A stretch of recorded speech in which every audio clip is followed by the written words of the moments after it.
नमस्कार, new Bharat news में आपका स्वागत है। मैं सीफू के बाहर हूँ। आज सुबह ही उग्र प्रदर्शन हुआ था। उग्र प्रदर्शन के बाद भजनलाल सरकार हिल गई थी और पसीने छूट गए और इनको यहाँ पर डेलीगेशन को बुलाया गया और डेलीगेशन से क्या बातचीत हुई हम आपको बताएंगे। ये 23 दिन से यहाँ पर धरना प्रदर्शन दे रहे थे, लेकिन आज सुबह सुबह ऐसा माहौल क्रिएट हो गया कि भजनलाल शर्मा सरकार के पसीने छूट गए। पसीने इतने छूट गए कि डेलीगेशन यहाँ को बुलाना पड़ा। क्या बातचीत हुई, ये डेलीगेशन प्रतिनिधि मंडल के साथ गए थे। आपका क्या नाम है? सुनील कोटा मेरा नाम है। आप गए थे तो क्या कहा उन्होंने, किसके पास गए थे? एसएचओ बलवीर सिंह। सुबह क्या हुआ कि 23 दिनों से हम यहाँ पे धरने पे बैठे हुए हैं। मंत्री जी ने आश्वासन दिया था 29 जनवरी को कि 10 दिन में आपकी मांगों को निस्तारित करके भर्ती प्रक्रियाओं को शुरू कर दिया जाएगा, लेकिन 10 दिन गुजरने के बावजूद भी हमारी भर्ती प्रक्रियाओं की शुरुआत नहीं हो सकी, नहीं कोई आदेश निकले। तो हमने थोड़ा सा हमारा रोष दिखाने के लिए हमने सीपू के गेट बंद किए और हम लोग यहाँ पे बैठे। प्रशासन को हमने अंदर नहीं जाने दिया। तो इसकी सूचना जैसे एसएचओ गांधीनगर बलवीर सिंह जी को गई तो प्रशासन यहाँ पे आया। उन्होंने तुरंत एसीएस मैडम को संपर्क किया और यहाँ से हमारा डेलीगेशन बना। डेलीगेशन में हम 7-8 लोग गए हुए थे, मैं खुद भी गया था डेलीगेशन में। डेलीगेशन में जाने के बाद एसीएस मैडम सुब्रा सिंह भी उपस्थित थी, उसके साथ ही सुरेश नवल जो राजपत्रित अधिकारी और संजय सक्सेना जी मौजूद थे। उन्होंने बोला कि भाई हमने आपकी पहले भी मीटिंग आयोजित करवाई थी बड़े लेवल पर मंत्री जी के साथ में, और हम वापस आपके साथ मीटिंग कर रहे हैं, लेकिन आप हमें 7 दिन का मौका दो। तो हमने मैडम को यही बात बोली। मैडम, उसके पहले भी हमें मंत्री जी ने 10 दिन का आश्वासन दिया था, तो 10 दिन निकलने के बाद भी अभी तक कुछ नहीं हुआ, तो फिर अब आगे क्या होगा? तो मैडम ने अब वापस हमें ये बोला है कि एक बार मेरे ऊपर आप ट्रस्ट करके देखिए, 7 दिन का आप टाइम दीजिए, 7 दिन के अंदर अंदर मैं आपकी भर्ती प्रक्रियाओं को पूरा सुचारू रूप से शुरू करूंगी।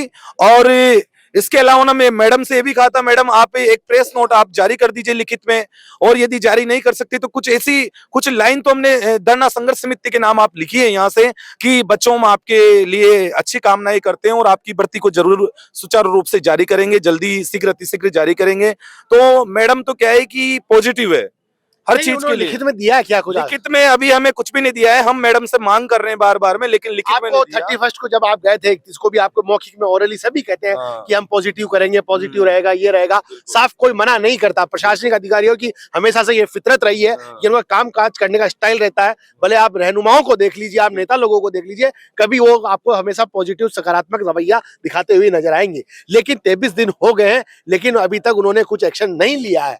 आगे क्या 7 दिन सुब्रा सिंह ने कह दिया हो, लेकिन यह 7 दिन में हो सकता है? आपको इतना लगता है कॉन्फिडेंस? देखो, प्रशासन है और प्रशासन पे हमने पिछले 10 दिनों में भी विश्वास बनाया है, लेकिन हमारा काम नहीं हुआ। माननीय मंत्री महोदय ने हम पर विश्वास जताया था। एक मीटिंग के दौरान हमें डेलीगेशन बुलाया था। आज हम फिर डेलीगेशन के माध्यम से सुब्रा मैडम के पास में मीटिंग के दौरान गए। मीटिंग में उन्होंने फिर 7 दिन का हमें आश्वासन दिया, लेकिन हम ये चाहते हैं कि भाई प्रदेश के तमाम जो लोग इस धरना संघर्ष समिति में हिस्सा ले रहे हैं अपनी भर्ती की नियुक्ति की मांगों को लेकर के, तो सभी को एक लिखित में एक प्रेस नोट के माध्यम से ये मैसेज दिया जाए कि हमारी सभी भर्तियों को शीघ्र सरकार लिखित में नहीं दे रही है, सिर्फ बातचीत कर रही है मौखिक तौर पर बुला के। लेकिन एक बताइए, आज सुबह आपने टाइम दिया था 4 बजे, हम यदि हमारा कुछ नहीं होता है, ठीक है, तो हम गेट बंद कर देंगे, सीफू के कर्मचारी अंदर रहेंगे, हम बाहर मौजूद रहेंगे। अब वो क्या रणनीति? क्या 4, 4:30, पौने 5 बजे हो गए? वह क्या है कि हमने प्रशासन को ये समय दिया था। एसएचओ महोदय जो बलवीर सिंह जी थे, उन्होंने बताया कि यदि पौने 4 बजे तक मैं आपका डेलीगेशन नहीं करवा पाता हूं तो मैं आपको जवाब दे दूंगा। तो उसके बदले हमने ये बोला था कि यदि हमारा डेलीगेशन प्रशासन के पास मतलब नहीं हो पाता है और मैडम के पास हमारा डेलीगेशन नहीं पहुंचता है, जैसे कि हमने बीते कल भी ये कोशिश करी थी, लेकिन हमारा डेलीगेशन फेल हुआ, इसलिए हम हमारा रोष जताने के लिए हमने सुबह 10:30 बजे 1 घंटे तक ये गेट हमने बंद रखा है और हमने यहाँ के कर्मचारी अधिकारियों को बाहर रखा है। अब हमने जो सर को बात बोली थी कि मैं यदि आपका डेलीगेशन नहीं करवा पाऊं तो फिर आप लोग जो आपके मर्जी आए वो करना, लेकिन उन्होंने हमारा डेलीगेशन करवा दिया। और डेलीगेशन कराने के बाद में अब आगे जो निर्णय हम लेंगे इस धरने के लिए, वो हमारी धरना संघर्ष समिति की जो टीम है वो लेगी, और वो जो निर्णय लेगी उसी के आधार पर आगे धरना जारी रहेगा। अच्छा, देखो यहाँ पर अभी सीफू के बाहर हजारों की तादाद में चयनित छात्र मौजूद है। सिर्फ इनकी इतनी सी मांग है कि हमको पोस्टिंग मिले। इनकी सूची तैयार है, मेरिट सूची, प्रोविजनल सूची जारी है, दस्तावेज का सत्यापन हो चुका है। लेकिन कांग्रेस जब चुनाव 2023 नजदीक था तो वो आचार संहिता में कहीं फंस गया था, लेकिन अब आचार संहिता भी नहीं है और सरकार को बने हुए 2 महीने हो चुके हैं और लोकसभा की आचार संहिता लगने वाली है। या तो मार्च के पहले हफ्ते में या फरवरी में के एंड के अंदर आचार संहिता लग जाएगी। लेकिन इनको जल्दी से जल्दी ये चाहते हैं कि हमको पोस्टिंग मिले, हमारी ये वैकेंसी आचार संहिता के भेंट नहीं चढ़े। आज डेलीगेशन मिलके आया है, जो मैडम है एसीएस सुब्रा सिंह मैडम, उन्होंने कहा है कि हम 7 दिन के अंदर आपकी भर्ती को सुचारू रूप से हम काम करना स्टार्ट कर देंगे। देख क्या होता है, पहले 31 तारीख जनवरी को भी जाके आए थे, मंत्री महोदय से मिले थे, लेकिन काम का एक पेन लाइन आगे नहीं चली। लेकिन अब आश्वासन दिया है, यह आश्वासन कितना कायम रहता है, ये सकारात्मक रवैया रहता है कि नहीं रहता है, या आगे के दिनों में देखने को मिलेगा। पर इनसे एक और सवाल करेंगे कि धरना जारी रहेगा। ये धरना तो अभी तो वर्तमान में आप मेरा इंटरव्यू ले रहे हो, धरना जारी है। और धरने की आगे की क्या रूपरेखा, क्या रणनीति होगी, ये धरना संघर्ष समिति तय करेगी। ये सुनील कोटा इकल्ला तय करने वाला व्यक्ति नहीं है, क्योंकि ये 8 कैडरों के 20,540 लोगों की त्याग और तपस्या का सवाल है और उनकी नियुक्ति का सवाल है। सिंह जी से आप जब मिले मैडम से तो उन्होंने कुछ बोला क्या कि ऐसा आंदोलन मत करो, ये मत करो? मैडम ने बोला कि मैंने आपको पहले भी आश्वस्त किया था, तो मैंने उनसे यही बोला, मैडम आपने आश्वस्त किया था, मंत्री जी से हमारी मीटिंग हुई, 10 दिन का उन्होंने टाइम दिया, लेकिन कुछ हो नहीं पाया, तो हम आपके पास वापस पुनः आए, फिर आपने आश्वस्त किया है। और आप मैडम तो ये चाह रही है कि भाई हम धरने को स्थगित कर दें या धरना समाप्त कर दें, लेकिन मैडम ने तो कह दिया, लेकिन यहाँ पर प्रदेश के जो तमाम संविदा नर्सेज या संविदा जो चिकित्सा कर्मी 20,546 है वो आए हुए हैं, उनके बिना मैं इकल्ला व्यक्ति कोई फैसला नहीं ले सकता। उनकी जो चर्चाएं, जो विषय और जो सकारात्मक जो भी एक विचार निकल करके सभी लोगों को आएगा, उसकी सहमति में ही मैं सुनील कोटा सहमत हूँ। मैं एक और बात पूछना चाह रहा हूँ कि सुरेश नवल जो राजपत्रित अधिकारी हैं, जो आपके इसको देख रहे हैं सारे को, उनका क्या कहना है इसमें? देखो, उनकी मानसिकता के बारे में तो मैं ज्यादा कुछ बता नहीं सकता।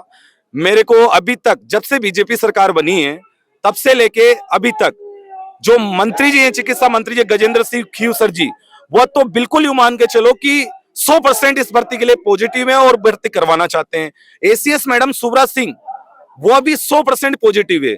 मुझे कहीं ना कहीं ऐसा लगता है कि सुरेश नवल जी, लोअर कैडर जो मतलब जो सबसे नीचे वाला अफसर है इसके अंदर, वो उन्होंने भर्ती अटकाई हुई है, मतलब है। बस मेरे को ऐसा लगता है कि कहीं ना कहीं सुरेश नवल जी के मन में क्या चल रहा है, अब वो विचार अच्छे हैं या बुरे हैं, इसका अभी तक मैं खुद भी मूल्यांकन नहीं कर पा रहा हूं।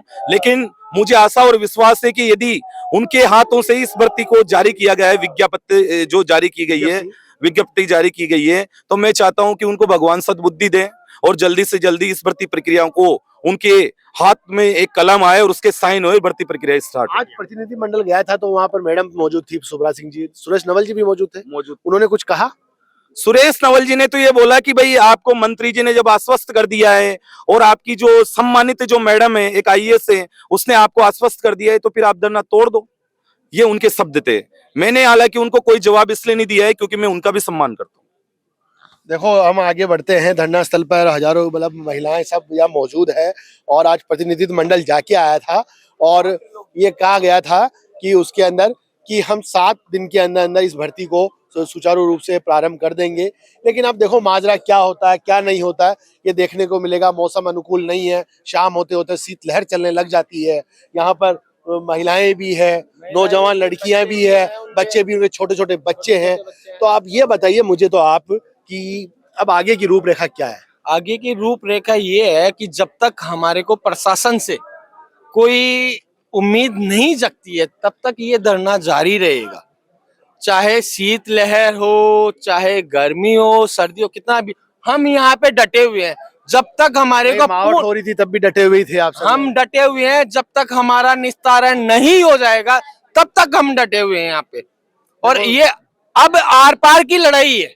अब ये नहीं है कि हम किसी के आश्वासन से यहाँ पे रह जाएंगे। हमारे को आर पार की लड़ाई लड़नी है और हम ये लड़ाई लड़के रहेंगे और हमारे को नियुक्ति चाहिए, हमको नियुक्ति लेनी है। एक चीज बताइए, आप धरना स्थल पर हैं, यहाँ पर पैरामेडिकल का स्टाफ पूरा धरना पर है सीफू के बाहर, लेकिन आपको डॉक्टरों का समर्थन नहीं है, आप ही वो लोग थे सारे नर्सिंग कर्मचारी, लैब टेक्नीशियन, रेडियोग्राफर, सब फार्मासिस्ट, जो जब राजस्थान में राइट टू हेल्थ बिल आया था उसके विरोध में डॉक्टर लोग उतरे थे, तो आपने उनको समर्थन दिया था, लेकिन वो डॉक्टर लोग भी यहाँ नजर नहीं आ रही है बिल्कुल। सर हमने उनका समर्थन किया था, पुरजोर समर्थन किया था, उसी की वजह से डॉक्टरों का काम हो सका। लेकिन आज उनकी गलती नहीं है, गलती हमारी है, हम उनके पास नहीं गए। कुछ संगठन ऐसे हैं, डॉक्टरों के एसोसिएशन ऐसी हैं कि वो हमारा समर्थन करना चाहती हैं, लेकिन कोई डेडिकेशन उनके पास जाए तो वो समर्थन करे। लेकिन ये मैं एक बात करना चाहता हूँ, डॉक्टर्स लोगों को पता है इसमें डेलीगेशन की क्या जरूरत है, ये तो एक तरीके से नाक रगड़वाना हो गया उनकी। जब तक बच्चा नहीं पता है, अखबार में, न्यूज़पेपर में, टीवी में, सब जगह खबरें चल रही है, वो डॉक्टर लोग बिना लोग उन्होंने आपके पास आए हुए, आपने उनको समर्थन दिया था। अब लेकिन बात टेक्निकल मामला में यहाँ फंसाता हूँ आपसे कि डॉक्टर लोग वो ऐसा क्यों है कि डेलीगेशन वाले उनके पास मनुवार करने जाए? आप समझे नहीं, आप कमजोर हो फिर तो। नहीं आप समझे नहीं, जब तक बच्चा नहीं रोता है तो माँ भी दूध नहीं पिलाती है उसको। जब तक हम उनके पास जाके नहीं रोएंगे तब तक वो भी हमारी नहीं सुनेंगे। मतलब आपका कहना है कि यहाँ का प्रतिनिधित्व मंडल जाए और उनसे बातचीत करे, उनको समर्थन वो दे। तैयार है हमारे लिए, वो हमारे लिए तैयार है, हमारे समर्थन संघर्ष के लिए तैयार है, वो आने के लिए तैयार है, लेकिन उनके पास जाके कोई बोले ये जाने का कारण क्यों नहीं है? 23 दिन हो गए हैं, आपको भी भीड़ जुटानी है, आपको भी उग्र आंदोलन करना है, सरकार सुन नहीं रही है, फिर भी यह प्रतिनिधि मंडल नहीं जाने का क्या कारण है? देखो अब तक ये सब कुछ हुआ है, इसके अंदर डॉक्टर्स को पता है नहीं है, हम उस चीज के लिए नहीं कह रहे हैं, लेकिन डॉक्टर्स का एसोसिएशन से हमारे को समर्थन मिला है, वो तैयार हैं, लेकिन उनसे एक बार मिले, उनसे हमारी जो समस्याएं हैं हम उनको बताएं, तब पीड़ा कौन उठाएगा? वो हम ही उठाएंगे। हम जा रहे हैं आज उनसे मिलने के लिए। अच्छा, हाँ वो तैयार है, वो आएंगे हमारे समर्थन में और बहुत जल्द आएंगे, वो भी हमारी मांग उठाएंगे यहाँ पे आके, और वो तैयार है हमारे लिए। और हो सकता है वो भी हमारे लिए आगे चल के आवाज उठाए, हो सकता है वो एक दिन का अवकाश रखे, जैसे उनके लिए हमने आरटीएच के लिए किया था, हमने हमारा कार्य बहिष्कार कर दिया था, वो भी अपना कार्य बहिष्कार करेंगे यहाँ पे। तो हम चाहते हैं कि वो भी हमारे समर्थन में आए और बहुत जल्द आएंगे वो समर्थन में हमारे। हम उनके लिए तैयार है, वो हमारे लिए तैयार है, हम उनके लिए तैयार है। और हम चाहते हैं कि ये बहुत सहनशील मामला है और इसको गवर्नमेंट भी देख रही है अपने स्तर पे, और बहुत जल्द इसका निस्तारण होगा और हमारे को नियुक्ति मिलेगी। हम चाहते हैं बहुत जल्द मिले, लेकिन ये हमारे को संघर्ष करना पड़ रहा है।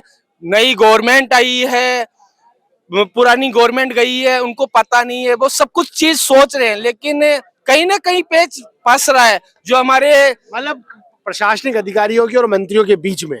प्रशासनिक अधिकारी हमारे को तो एक ही चीज लग रही है, जो सुरेश नवल जी हैं हमारे, वो इस चीज को कहीं ना कहीं रोक के रख रहे हैं कि इनका होना है कि नहीं होना है, करना है कि नहीं करना है। क्या पता उन्होंने क्या किया है पिछली गवर्नमेंट के साथ में और अब वो क्या करना चाह रहे हैं। तो एसीएस मैम सुब्रा सिंह जी जो हमारे मैम है, वो बिल्कुल पॉजिटिव है। कहीं ना कहीं हमारे को लग रहा है सुरेश नवल जी जो है ना, वो इस वैकेंसी को रोकना चाह रहे हैं। क्या पता उन्होंने क्या किया है पिछली गवर्नमेंट के साथ में मिलके। क्या घोटाला लग रहा है क्या पिछली गवर्नमेंट के साथ? हो सकता है, इसकी भी जांच हो सकती है, करेंगे वो। हमारे को पूरा विश्वास है भजनलाल सरकार हमारा कुछ ना कुछ निस्तारण करेगी और हमारे 20,546 परिवार, उनको बहुत ही जल्द खुशखबरी देंगे वो। हमारे को पूर्ण विश्वास है। मैं भाजपा कार्यकर्ता हूं, मैंने उनके लिए बहुत समर्थन दिया है। आप यहाँ भाजपा कार्यकर्ता बन के आए या समर्थक बन के आए? नहीं, मैं एक नर्सिंग ऑफिसर हूँ, लेकिन हम एक वो है ना कि हम एक पार्टी विशेष की साइड में ले लो उस चीज को, और हम एक वोटर के तौर पे ले लो, तो हमने वोट दिया है बीजेपी सरकार को, तो बीजेपी सरकार सुनेगी हमारी बात को, और हमारे को बहुत पूर्ण विश्वास है कि वो सुनेगी और हमारे ये काम करेगी। बहुत बढ़िया, ताली बजाओ। इस चीज को नेशनल लेवल तक लेके जाए और हर जगह इस चीज को पहुंचाए। आज हमने कुछ किया तो गवर्नमेंट ने सुना, प्रशासन ने सुना, नहीं तो 23 दिन हो गए हमारे तो कोई सुनने वाला ही नहीं है यहाँ पे। आज हमने गेट रोका, रास्ता रोका, तो डेलीगेशन बुला लिया, बात करने के लिए तैयार हो गए हैं। इससे पहले तो 23 दिन हो गए तो किसी ने कुछ सुना ही नहीं। तो हम क्या चाहते हैं? कल नवल किशोर जी भी आएंगे, हमारी बात सुनेंगे और तैयार होंगे वो।